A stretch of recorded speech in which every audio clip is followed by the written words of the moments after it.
সম্প্রতি বহুলপুর মহকুমাধীন বিভিন্ন এলাকায় রাবার বাগানে হানা দিয়েছে অজানা রোগের। গাছের পাতা লাল হলুদ হয়ে অসময়ে ঝরে যাচ্ছে, কমে গেছে রাবার উৎপাদন। এমনই ঘটনা সামনে এসেছে বামুটিয়া থেকে। রাবার বোর্ডের বিশেষজ্ঞরা এলাকা পরিদর্শন করেছেন, কৃষকদের দেওয়া হয়েছে পরামর্শ অনুযায়ী ব্যবহার করা ওষুধের অধিক মূল্য গাছের উপরে স্প্রে করতে সমস্যার সম্মুখীন বামুটিয়ার জলিলপুর এলাকার রাবার চাষিরা। কি হয়েছে আপনাদের এই রাবার বাগানের মধ্যে কি একটা ফাঙ্গাস জেনে আসলো। তারপরে রাবার বোর্ড থেকে আমরা গিয়েছিলাম, রাবার বোর্ড থেকে লোক আইসে এসে দেখে সেটা কইছে তারা ওষুধ দিয়ে স্প্রে করুন লাগে, পাতার মধ্যে ওষুধ স্প্রে করুন লাগে। তো পাতার মধ্যে ওষুধ স্প্রে করতাম গিয়ে তো তারা হয়েছে গতবার তো ওই আমরা দিকে হয়েছিল, অন্য দিকে হয়েছিল।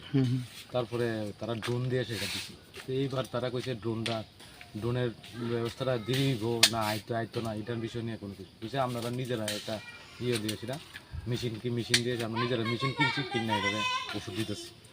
মানে কালকে আমাদের এক্স এমএলএ সেটা তাই নিয়ে আমরা আশ্বাস দিতে যত তাড়াতাড়ি পারে।